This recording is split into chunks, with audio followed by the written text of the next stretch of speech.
This channel does not promote any violent, harmful, or illegal activities. All content provided by this channel is meant for an educational purpose only. Brought to you by V-Guard, co-powered by Sensodyne O Bhimal, বলো কথা Keshari. Associate sponsor Ultratech Cement। নমস্কার, news রাজ্যে আপনাকে স্বাগত। আর দুপুর দুটোতেই শুরুতেই একটা ব্রেকিং নিউজ দিই। জামিন পেলেন মাম্পি দাস। সন্দেশখালীর মাম্পি দাস, পিয়ালি দাস যার ভালো নাম, কিন্তু এর সঙ্গে সঙ্গে খবরটা আরো বড় হলো, কারণ বিচারপতি জয় সেনগুপ্ত তাকে জামিন দিয়েছেন। জামিন দেওয়ার আগে পুলিশ কি করছিল, কি করে পরে জামিন অযোগ্য ধারা যুক্ত হলো, ভৎসনা করেছেন পুলিশকে, সঙ্গে লোয়ার কোর্টের বিচারপতির ভূমিকা নিয়ে প্রশ্ন তুলেছেন বিচারপতি জয় সেনগুপ্ত। আমি এ নিয়ে আরো কথা বলবো। শ্রাবন্তী সাহা আমার সঙ্গে রয়েছে, আমার সহকর্মী। শ্রাবন্তী থেকে আমি জানবো, শ্রাবন্তী, এটা তো অত্যন্ত গুরুত্বপূর্ণ, মানে মাম্পির জামিনের থেকেও বড় হয়ে যাচ্ছে বিচারপতির মন্তব্য। দেখো, প্রসিডিংসটা যদি দেখি, মাম্পিকে যেদিনকে এই নোটিশ পাঠানো হয় সেখানে যে ধরনের ধারাগুলো যুক্ত ছিল সেখানে কোনো রকম বেলেবেল, সবকটাই বেলেবেল ছিল, কোনোটাই নন বেলেবেল অর্থাৎ জামিন অযোগ্য ধারা ছিল না। তিনি যেদিন আত্মসমর্পণ করতে আদালতে যান, হঠাৎ করেই 195A ধারাটা যুক্ত হয়, যেটা জামিন অযোগ্য, এবং এক্ষেত্রে ম্যাজিস্ট্রেট সম্পূর্ণরূপে পুলিশকে সমর্থন করে বলেন যে হ্যাঁ, এইরকম একটা ধারা যুক্ত করার দরকার রয়েছে। বিচারপতি সেনগুপ্তের পর্যবেক্ষণ রয়েছে যে তাহলে কোথাও গিয়ে তাকে টোপ ফেলে আদালতে নিয়ে আসাই একটা উদ্দেশ্য ছিল। কার মাথা কাজ করছে এই গোটা প্রসিডিংসের পিছনে, এই ধরনের মন্তব্য করেছেন। একই সঙ্গে তিনি স্মরণ করিয়ে দিয়েছেন যে সুপ্রিম কোর্ট বারবার জানিয়েছে যে কোনো ধরনের রায়ের আগে আদতে কেস ডায়েরি খতিয়ে পড়ে দেখতে হবে, এবং কি কি ধারায় এখানে যুক্ত রয়েছেন অভিযুক্ত সেটা খতিয়ে দেখতে হবে। ম্যাজিস্ট্রেট এটা অমান্য করেছেন, যেটার আদালত অবমাননার সামিল। কার্যত এদিন তিনি ম্যাজিস্ট্রেটকে রীতিমতো ভৎসনা করেন, এবং রিট কোর্টের নিজস্ব পাওয়ারে তিনি জামিন দিয়েছেন মাম্পি দাসকে। সাধারণত মাম্পি দাসের আইনজীবী যখন কলকাতা হাইকোর্টে মামলাটি করেন তখন তিনি শুধুমাত্র গোটা প্রসিডিংসের উপরে স্থগিতাদেশ এবং যাতে এফআইআর খারিজ করা হয় তার জন্য এসেছিলেন। রিট কোর্ট অর্থাৎ কলকাতা হাইকোর্টের যে নিজস্ব ক্ষমতা রয়েছে তার ক্ষমতার জন্যই এদিন তিনি জামিন দিয়েছেন। একই সঙ্গে মাম্পির আইনজীবী যেমন শুরুতে বলেছিলেন যে মহিলার অধিকার খর্ব করা হচ্ছে, এই বিষয়ের উপরে শিলমোহর দিয়েই শেষ পর্যন্ত মাম্পি দাসকে একেবারে সরাসরি জামিন দিয়েছেন বিচারপতি জয় সেনগুপ্ত। শ্রাবন্তী, ধন্যবাদ। শ্রাবন্তী যেমন জানালো, তার মানে স্পষ্ট পুলিশের ইন্টেনশন, ইচ্ছে নিয়ে প্রশ্ন করলেন বিচারপতি। পুলিশ সামনে, পিছনে কে, পুলিশের ইচ্ছাটা আসলে কার ইচ্ছা, প্রশ্ন করলেন বিচারপতি। মানে এটা নাম না করে রাজ্যের শাসকের দিকে গেল কি? চলুন একবার সন্দেশখালী থেকেই ঘুরে আসি। যখন সন্দেশখালীর মাম্পি দাসের কথা হচ্ছে, সেখানে সিবিআই ক্যাম্প করে বসেছে। ক্যাম্প, সিবিআই এর কাছে এলাকার মানুষ যখন ইচ্ছা যাবেন, তাদের পুলিশের কাছে যেতে হবে না, কারোর কাছে সাহায্য চাইতে হবে না। সিবিআই এর কাছে গিয়ে, সন্দেশখালী থেকে সুপ্রিয় অপেক্ষা করছে, আমি ওর কাছে আরো জানবো। মানে সিবিআই এর ক্যাম্প, অভিযোগ শোনার জন্য সিবিআই ক্যাম্প করছে। এই নজির কি আগে কখনো শুনেছো সুপ্রিয়?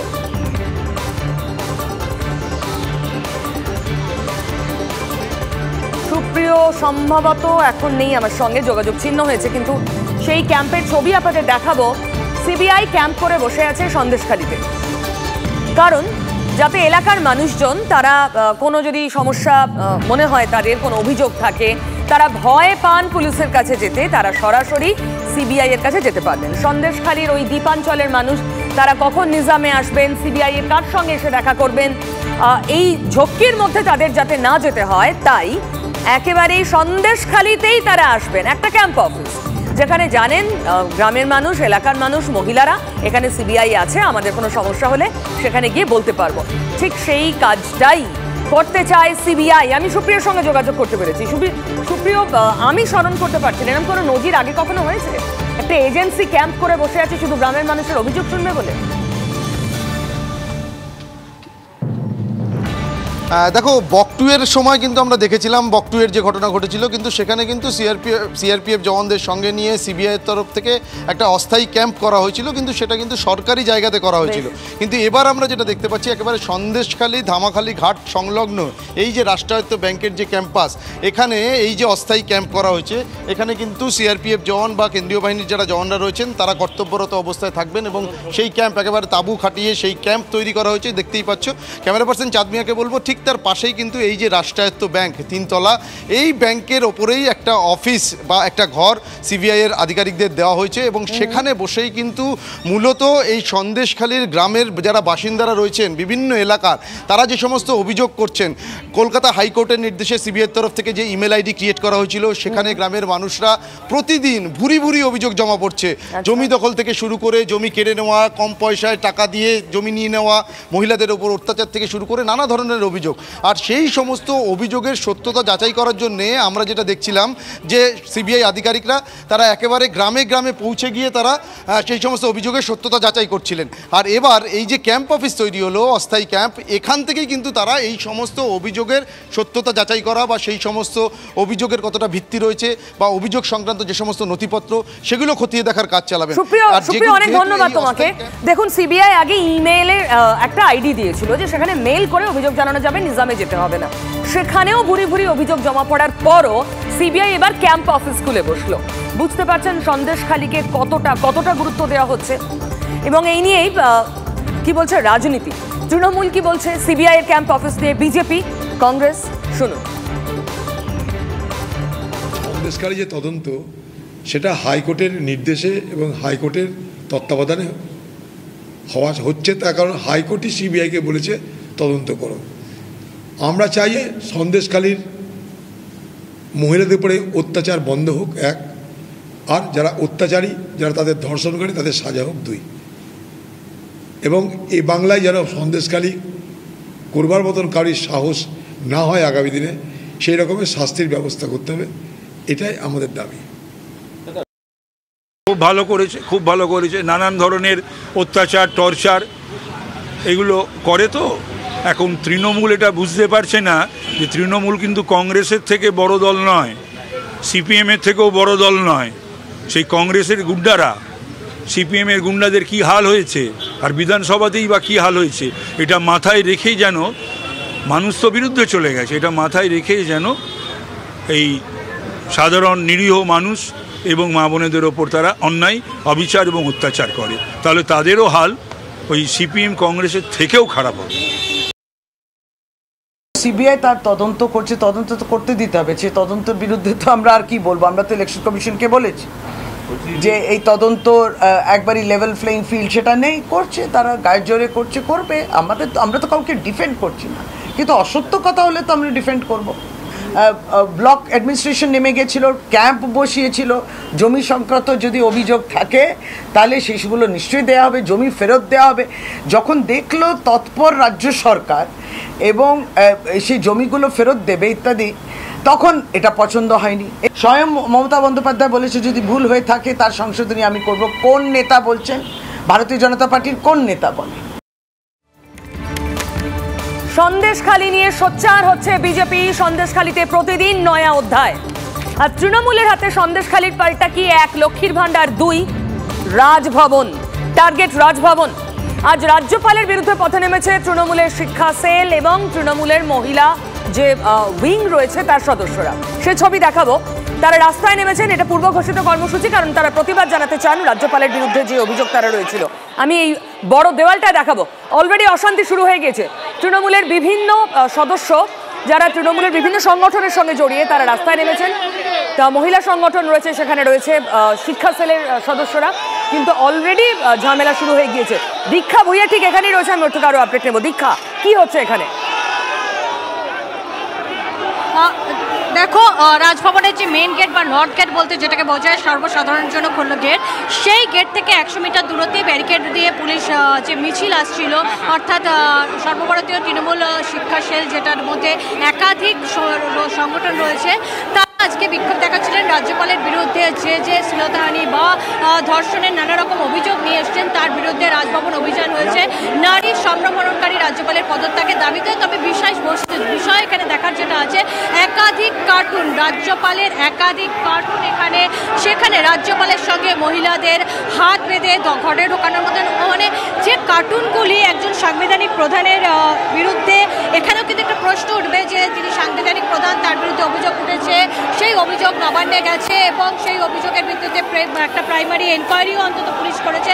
অবশ্যই সেখানে 367 আর্টিকেল আছে যেখানে রাজ্যপাল বা প্রেসিডেন্টকে বিশেষ সুরক্ষা কবচ দেওয়া আছে, কিন্তু তারপরে আমরা জানি দুটো ক্ষেত্রেই কিন্তু কলকাতা পুলিশ একটা এনকোয়ারি করেছে, কোনো ইনভেস্টিগেশন নয়। এবং একদম দীক্ষা একেবারে সংবিধান মেনে যা পদ্ধতি এগোনোর তা তো হবেই, কিন্তু তার মধ্যে রাজনীতি জুড়বে না এই বাংলায়, তো হতে পারে না। তারই ছবি এই মুহূর্তে আমরা দেখতে পাচ্ছি। তৃণমূল কংগ্রেস পথে নেমেছে। সুমন মহাপাত্র আমার সঙ্গে রয়েছে। সুমন, অশান্তি কি পুলিশের সঙ্গে? পুলিশ আটকাতে চাইছে মানে রাজভবনের নিরাপত্তার যারা দায়িত্বে?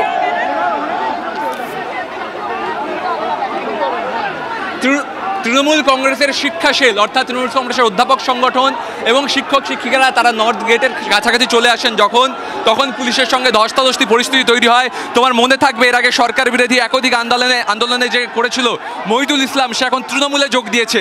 সে কিন্তু ব্যারিকেড ভেঙে এগিয়ে যাওয়ার চেষ্টা করে, পুলিশের সাথে ধস্তাধস্তি পরিস্থিতি হয়, পদহলনের চেষ্টা হয়, একটা সবার পায়ের নিচে চাপা পড়ে যায়। এই মুহূর্তে অসুস্থ অবস্থায় রাজভবনে তাকে নিয়ে যাওয়া হয়েছে, রাজভবনের সামনেটায়। এবং পরিস্থিতি একেবারে বলা চলে কার্যত ধুন্ধুমার পরিস্থিতি। রাজ্যের পুলিশের বিরুদ্ধে তৃণমূল কংগ্রেস তারা আন্দোলনে নেমেছে, এখনো ব্যারিকেড নিয়ে কিন্তু তারা ব্যারিকেড ভাগার চেষ্টা করছেন। অনেকে কিন্তু কার্যত স্ট্যাম্পেড হওয়ার মতন সিচুয়েশন হয়েছে এখানে। তার কারণ একাধিক সংগঠন তারা কিন্তু এসেছিল আজকে রাজভবনে, পুলিশ আটকানোর চেষ্টা করলে যেতে যায়, হাতাহাতি। সুমনের সঙ্গে যোগাযোগ চিহ্ন হচ্ছে, তুমি নজর রাখো, আমি পরে আবার আসবো। এই মুহূর্তে যথেষ্ট উত্তেজনা ওই রাজভবনের নর্থ গেটের সামনে। আমার সঙ্গে রয়েছেন তৃণমূলের প্রদীপ্ত মুখোপাধ্যায়। প্রদীপ্ত, আপনি পরপর সবকটা ঘটনাই দেখলেন। মাম্পির জামিন নিয়ে কিভাবে কোর্টের তোপের মুখে পুলিশ পড়লো, এখানে পুলিশের সঙ্গে তৃণমূলের আন্দোলনকারী মানে পুলিশ মানে যারা নর্থ গেটের সামনে দায়িত্বে রয়েছেন তাদের সঙ্গে ধস্তাধস্তি, রীতিমতো উত্তেজক পরিস্থিতি। আর তাছাড়া সন্দেশখালীতে সিবিআই ক্যাম্প করে বসছে, কারণ পুলিশে কোনো ভরসাই নেই আর। স্বাভাবিক, পুলিশের ভরসা যদি থাকতো তাহলে এই ঘটনাটাও তো ঘটতো না মনে হচ্ছে, তাই না? মানে যদি ব্যঙ্গ করে বলি আর কি, এই যে এখন যে পুলিশ যে ঘটনাটা আপনারা দেখাচ্ছেন, পুলিশকে আটকাচ্ছে আমাদের শিক্ষকদের অধ্যাপকদের পুলিশ জানাই এই ধরনের আন্দোলনকে, যিনি 361 ধারার পিছনে লোকানোর চেষ্টা করছেন তাকে একটা বিশেষ ব্যবহার করার চেষ্টা করছেন 361 নম্বর ধারাকে। তার ব্যতিক্রম হিসেবে বলুন না যে আমি সব থেকে আলাদা, আমি আইনের চোখে সমান হতে চাই, তোমাদের মধ্যে থাকতে চাই, যেরকম গন্ডগোল অশান্তি দূর করতে গেছিল। নারী সংগ্রাম নিয়ে দুখানা বড় বড় কেস খেয়ে বসে আছেন, আজ অব্দি তিনি বলতে পারছেন না যে তিনি কিভাবে মানুষের সামনে গিয়ে দাঁড়াবেন। সেখানে এই অধ্যাপক এই শিক্ষকদের পুলিশ জানাই যে তারা এই ধরনের সংবিধান রক্ষাকর্তা, যিনি সংবিধানকে সম্পূর্ণ বাজেভাবে ব্যবহার করছেন, তার বিরুদ্ধে প্রতিবাদ জানিয়েছে। আর পুলিশের বিরুদ্ধে যখন কথা হচ্ছে কোর্টে মাম্পি দাসের কনটেক্সটে, তখন আমার হঠাৎ করে জাস্টিস অভিজিৎ গাঙ্গুলির কথা মনে পড়ে গেল। যখন এই আমাদের 26,000 কেসে মানে যে রায়টা দিলেন, তখন আমাদের চিফ জাস্টিস বলেছিলেন আমরা অভিজিৎ গাঙ্গুলি নই, আমরা অভিজিৎ গাঙ্গুলি নই। এই শব্দটাও কিন্তু সমান্তরাল ভাবে আমরা শুনতে পেরেছিলাম। যেখানে যা ভুল হচ্ছে সেই ভুল শোধরানোর জন্য রাজ্য সরকার যথেষ্ট তৎপর এবং সেই তৎপরতা রাজ্য সরকার দেখিয়েছে, কিন্তু ইডি বা সিবিআই রাজ্য সরকারের চটিতেই পার গলাচ্ছে। রাজ্য সরকার যেভাবে পদক্ষেপ নিয়েছে ঠিক সেই পদক্ষেপ অনুসারী পদক্ষেপ সিবিআই বা ইডি নিচ্ছে। দেখুন, উদয়পুরে 2018 সালে সেম একইভাবে সিবিআই ক্যাম্প করেছিল। এই বছর জানুয়ারি মাসে ত্রিপুরাতে সিবিআই একইভাবে ক্যাম্প করেছিল। একটা কথা বলি, আপনারা অভিজিৎ গাঙ্গুলিকে পয়েন্ট আউট করছেন, নিশ্চয়ই আমি অভিজিৎ গাঙ্গুলি কি বলেছেন সে কথা আবার এক্ষুনি আসছি, তার খবরে আমি এক্ষুনি আসবো। কিন্তু এটা কি এড়িয়ে গেলে চলবে যে পুলিশের ইন্টেনশন, পুলিশের পিছনে কার মাথা কাজ করছে, কোর্ট যখন এই প্রশ্ন করে তখন সেটা খুব সিরিয়াস। প্রশ্ন এরকম হাজারটা করেছে, সেই হাজারটা প্রশ্নের একটা ছোট্ট উদাহরণ অভিজিৎ গাঙ্গুলি নিয়ে দিয়ে দিলাম, কিন্তু রায়টার সম্পর্কে বলার খুব জরুরি। তার মানে জামিন পাওয়া মানে জীবনকৃষ্ণ রায়ের জামিন যদি একটা দিক হয়, মাম্পির জামিন আর একটা দিক, কোন দিককে যাবেন বলুন তো? কোর্টের প্রশ্ন, সেটা নিয়ে নানান কথা থাকবে। কোর্ট যখন একটা নির্দিষ্ট ডাইরেকশন দিয়েছিল কেজরিওয়ালকে ছাড়ার জন্য, কালকে অমিত শাহ কি বলেছেন সেটা দেখেন, স্পেশাল ট্রিটমেন্ট দেওয়া হয়েছে। অমিত শাহ বলছে কোর্টের বিরুদ্ধে গিয়ে, আমাদের কেউ কিন্তু কোর্টের বিরুদ্ধে কোর্ট থেকে আসা কোনো কথা না পছন্দ হলেই কোনো দলই অন্তত 2 ফুল কোর্টকেও ছাড়ে না। আপনি বিজেপিকে বলে তৃণমূলকে জাস্টিফাই করছেন। কিছু বলিনি, আমি তো কোর্টকে এখনো কিছু বলিনি, বা আমার নেত্রী দেখলেন কিছুক্ষণ আগে বলতেন, তিনিও কোর্টকে কিছু বলেননি। আমরা বলছি তদন্তের মধ্যে আমাদের টার্গেট হচ্ছে ইডি আর সিবিআই, বিজেপির 2 ভাই, তারা যেভাবে তৃণমূলকে বদনাম করার জন্য পথে নেমে গেছে বিজেপির মাধ্যমে, আমি সেটাই বলার চেষ্টা করছি। এবং কোর্টের বক্তব্যে না পছন্দ হয়েছেন প্রধানমন্ত্রী নিজে। যেটা ইলেকশন বন্ডের কনটেক্সটে বলছে। আবার কোর্টের অর্ডারে নাপসন্দ হয়েছে অমিত শাহ, যেটা গতকাল তিনি বলেছেন কেজরিওয়ালের কনটেক্সটে। ফলে বক্তব্যগুলো দেখে আপনাকে বোঝা যাবে যে দেশের সর্ববৃহৎ দুজন নেতা তারা বলছেন কোর্টের বিরুদ্ধে, যেমন কিরেন রিজিজু বলে গিয়েছিলেন। এই সরকারের প্রদীপ্ত প্লিজ সঙ্গে থাকুন, প্রদীপ্ত সঙ্গে থাকুন। তৃণমূলের এই যে বিক্ষোভের ছবি আপনাদের দেখাচ্ছি, রাজভবনের সামনে নর্থ গেটের সামনের ছবি, মানে তৃণমূলের টার্গেট রাজভবনের এখনকার বাসিন্দা, এখনকার রাজ্যপাল। তৃণমূলের টার্গেট আরো একজন, অভিজিৎ গাঙ্গুলি, প্রাক্তন বিচারপতি। এক্ষুনি প্রদীপ্ত যার কথা বারবার করে বলছিলেন, তার বিরুদ্ধে এবার তৃণমূল কংগ্রেস আবার কমিশনে যাচ্ছে, তার প্রার্থীপদ খারিজের আবেদন নিয়ে কমিশনে যাচ্ছে। কারণ অভিজিৎ গাঙ্গুলি মুখ্যমন্ত্রী মমতা বন্দ্যোপাধ্যায় সম্পর্কে কুরুচিকর মন্তব্য করেছেন।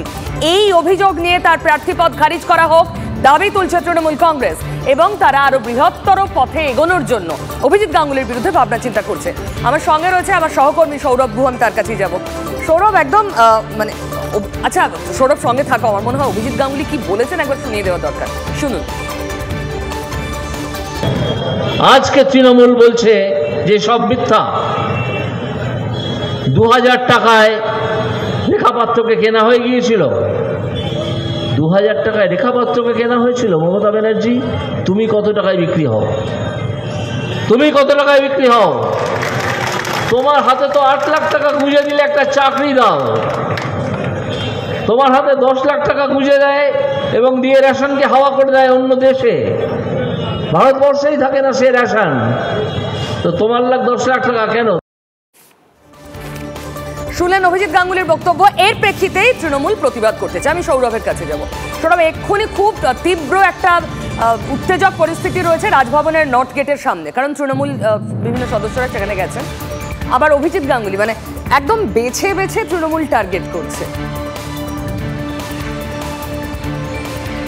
না দেখো, রাজ্যপাল নিয়েও কিন্তু ইতিমধ্যেই যেমন নির্বাচন কমিশনের দ্বারস্থ হয়েছে তৃণমূল কংগ্রেস। এবার অভিজিৎ গঙ্গোপাধ্যায়, যিনি বিচারপতি থাকাকালীন তার বিভিন্ন পর্যবেক্ষণ এবং বিভিন্ন পর্যবেক্ষণকে ঘিরে সংবাদ শিরোনামে থেকেছেন, অস্বস্তিতে রেখেছেন রাজ্যের শাসক দলকে। এবার প্রার্থী হয়েও কিন্তু একের পর এক বাক্য বোমা তার কাছ থেকে শোনা যাচ্ছে। কিছুদিন আগে তিনি মুখ্যমন্ত্রীকে বলেছিলেন যে মুখ্যমন্ত্রী রোহিঙ্গা, তিনি কি মুখ্যমন্ত্রী কি রোহিঙ্গা না ভারতীয়, এই প্রশ্ন তিনি তুলেছিলেন। এবার তিনি আরও প্রশ্ন তুলেছেন, যে ভিডিওটি তুমি দেখালে তারই শেষের দিকে, যে মুখ্যমন্ত্রী কি মহিলা, এই প্রশ্ন তিনি তুলেছেন। অনেকেই মনে করছেন যে অভিজিৎ গাঙ্গুলির মধ্যে একটা কোথাও যেন দিলীপ ঘোষ সিনড্রোম দেখা যাচ্ছে। দিলীপ ঘোষ রাজ্য বিজেপির সেই বিতর্কিত নেতা, যিনি বিজেপির বিভিন্ন অনুপ্রবেশকারী হিন্দু মুসলিম বিভিন্ন ন্যারেটিভকে বাদ দিয়ে তার এই বাক্যবোমায় বিখ্যাত হয়ে ওঠার একটা প্রক্রিয়া কিন্তু আমরা দেখেছিলাম রাজ্য রাজনীতিতে। অভিজিৎ গঙ্গোপাধ্যায় কি একেবারে সেই জুতোতেই পা গলালেন? একদম দিলীপ ঘোষ পিতৃ পরিচয় কি মমতা ব্যানার্জির, তা নিয়ে প্রশ্ন করেছিলেন এই ভোটের মরশুমে। তো তোমার কি মনে হচ্ছে, মানে এই যে অভিজিৎ গাঙ্গুলি আমরা দেখেছি বিচারপতি থাকাকালীন তিনি একাধিক কড়া সিদ্ধান্তের কথা, কড়া মন্তব্য করেছেন, কিন্তু অভিজিৎ গাঙ্গুলি একাধিকবার যখন সাক্ষাৎ হয়েছে সরাসরি কোনো মঞ্চে মমতা ব্যানার্জির সঙ্গে বা মমতা প্রসঙ্গে, বলেছেন ওনার ইচ্ছে আছে, উনি চেষ্টা করেন, কিন্তু উনি যখন রাজনীতির জুতোয় পাটা গলালেন একদম ডাইরেক্ট বিজেপির এজেন্ডায় চলে গেলেন, টার্গেট মমতা। একেবারেই তুমি একেবারেই সঠিক বলেছো। যখন উনি বিচারপতি ছিলেন বারংবার তৃণমূল কংগ্রেসের বিভিন্ন শীর্ষ নেতাদের আক্রমণ করলেও, এমনকি আকারে ইঙ্গিতে অভিষেক বন্দ্যোপাধ্যায়কে আক্রমণ করলেও মমতা বন্দ্যোপাধ্যায়কে সরাসরি কিন্তু তিনি আক্রমণ করেননি। কিন্তু প্রার্থী হওয়ার পর আমরা দেখতে পাচ্ছি যে মমতা বন্দ্যোপাধ্যায়কে সরাসরি কিন্তু তিনি আক্রমণ করছেন, এবং শুধু সাম্প্রতিক এই ভিডিওতেই নয়, এর আগেও বিভিন্ন পরিপ্রেক্ষিতে সরাসরি মমতা বন্দ্যোপাধ্যায়কে আক্রমণ শুধুমাত্র অভিজিৎ গঙ্গোপাধ্যায় নয়, বিজেপির তরফ থেকেও কিন্তু মমতা বন্দ্যোপাধ্যায়কে সরাসরি আক্রমণ করা হচ্ছে, যেটা আগের যে তাদের আক্রমণ করবার যে রীতিনীতি তার থেকে কিন্তু অনেকটাই আলাদা। দেখো, এটা নিয়ে ইতিমধ্যেই নির্বাচন কমিশনের দ্বারস্থ হয়েছে তৃণমূল, এবং তৃণমূল মনে করছে যে সংগঠন নেই, তাই বিভিন্ন ইস্যু আসলে এই কথাকে আরো বেশি করে ছড়িয়ে দেওয়ার জন্যই অভিজিৎ গাঙ্গুলি এই কুকথার আশ্রয় নিচ্ছে। আর এখন তো ঝাঁঝালো কথার প্রতিযোগিতা। সৌরভ, অনেক ধন্যবাদ তোমাকে। অভিজিৎ গঙ্গোপাধ্যায় গেরুয়া শিবিরে রয়েছেন, তার গৈরিকীকরণ হচ্ছে সেটা ধরে নেওয়াই যায়, কিন্তু তাকে ভোটের ইস্যু কি করতে চায় তৃণমূল কংগ্রেস? আমরা যদি অভিজিৎ গাঙ্গুলির এই ভাইরাল বাইট নিয়ে কথা বলি, তাহলে দেবেরটা নয় কেন? দেবের আত্মসহায়ক, তিনি টাকা নিয়েছেন চাকরি দেবেন বলে, টাকা ফেরত দিচ্ছেন না, চাকরি তো দেনইনি, সেই অভিযোগ সরাসরি যার থেকে টাকা নেওয়া হয়েছে তিনি দেবকে করলেন। শুনুন সেই অডিও ক্লিপ। ফল হচ্ছে না বলেই বাধ্য হলাম তোমাকে ফোন করতে। ইস্যুটা হলো যে রাম আমার কাছ থেকে একটা টাকা নিয়েছিল 9 লাখ টাকা, এবং সেটা আমি সায়ন্তনকে বলেছিলাম যে সায়ন্তন ও টাকাটা নিয়েছে চাকরি দেওয়ার জন্যে, না চাকরি দিচ্ছে না টাকা দিচ্ছে।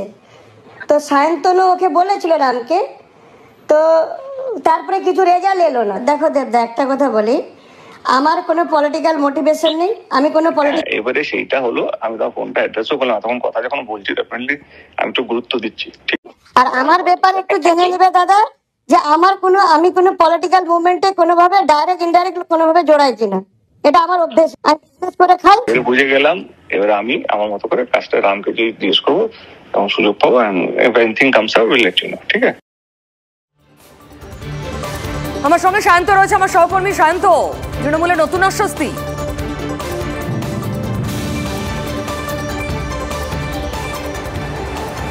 একদমই তৃণমূলের নতুন অস্বস্তি অবশ্যই, কারণ তোমার হয়তো মনে থাকার কথা এই দেবকে নিয়ে আগেও কিন্তু অডিও বিতর্ক তৈরি হয়েছিল।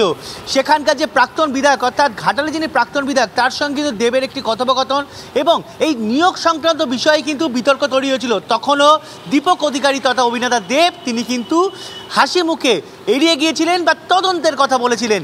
এবারও কিন্তু সেই নিয়োগ সংক্রান্ত বিষয় অর্থাৎ বিতর্ক কিন্তু পেছন ছাড়ছে না অভিনেতা দেবের, কারণ যার তিনি না করলো তার সঙ্গে যারা রয়েছে তাদের বিরুদ্ধে কিন্তু একাধিক অভিযোগ উঠে আসছে। আর এই সঙ্গী সাথীদের বল ভরসা কি? সাংসদ দেব, তাই না? এই যে আত্মসহায়ক, তার খুঁটিটা কি? দেব, অবশ্যই তিনি দেবের আত্মসহায়ক। শান্ত, ধন্যবাদ। প্রদীপ্ত, বলুন।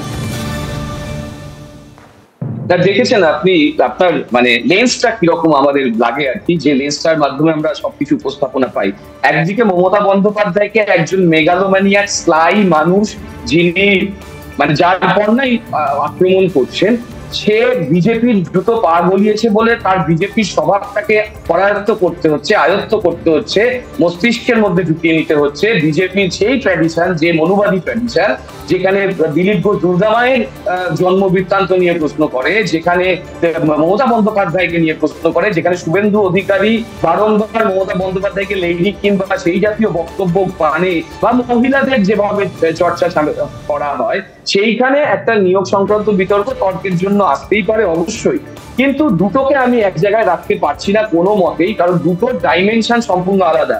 একজন বিচারপতি হয়ে যাকে সমাজের সব থেকে উঁচু সারিতে রাখা হয়, তিনি যখন মমতা বন্দ্যোপাধ্যায় নারীত্ব নিয়ে প্রশ্ন তোলেন এবং বারংবার বিজেপি যখন এখানে এই ধরনের প্রশ্ন তোলে, তখন বোঝা যায় বিজেপির হাতে রাজনৈতিক যে চিন্তা ভাবনা সেটা দিনের পর দিন ক্ষয়িষ্ণু হয়ে আসছে এবং বিজেপি চাইছে এই নারীকে শক্তিশালী মহিষী রানীকে, এবং দেখেছো পশ্চিমবঙ্গে পিউদি তুমি থেকে শুরু করে পশ্চিমবঙ্গে এখন বিভিন্ন সংবাদ মাধ্যমে যেভাবে নারীর ক্ষমতায়ন হয়েছে, যেটা তোমাদের হাত থেকে হয়েছে, সেই ক্ষমতায়ন নারীর ক্ষমতায়নকে কিন্তু কোনোভাবে বিজেপি সহ্য করতে পারছে না এবং তার ফলশ্রুতিতে এটা করছে। আবার বলছি, দ্বিতীয় কনটেক্সট যেটা এনেছো সেটা এর সঙ্গে কতটা যায় আমি জানি না। আরো বলছি, দেব যে কথাটা বলেছে তার যদি সত্য থাকে, দেব নিশ্চয়ই সেটা দেখবে এবং আমিও বলবো সিবিআই কে যথাযোগ্য তদন্ত করতে। আমরা কিন্তু কখনো তার অস্বীকার করবো না, কিন্তু আবারও বলছি নারীর ক্ষমতায়নের জন্য যে চেষ্টাটা মমতা বন্দ্যোপাধ্যায় যাই জিজ্ঞাসা করছি আপনাকে, যে কোনো ইস্যুতেই যাচ্ছি ঘুরে ফিরে সেই মহিলাতে চলে যাচ্ছেন। আমি জানি 50%-এরও বেশি এখন এ রাজ্যে মহিলা ভোট, তবে সবকিছু টেনে নিয়ে ওই লক্ষ্মীর ভান্ডারে জমা করে দেওয়া এই প্রবণতা ভোটের বাক্সে কি ডিভিডেন্ড দেবে আপনাদের? আমার হাতে সময় নেই Pradipto, thank you. Brought to you by V-Guard, co-powered by Sensodyne ও ভিমল, বলো কথা Kesari. Associate sponsor UltraTech cement.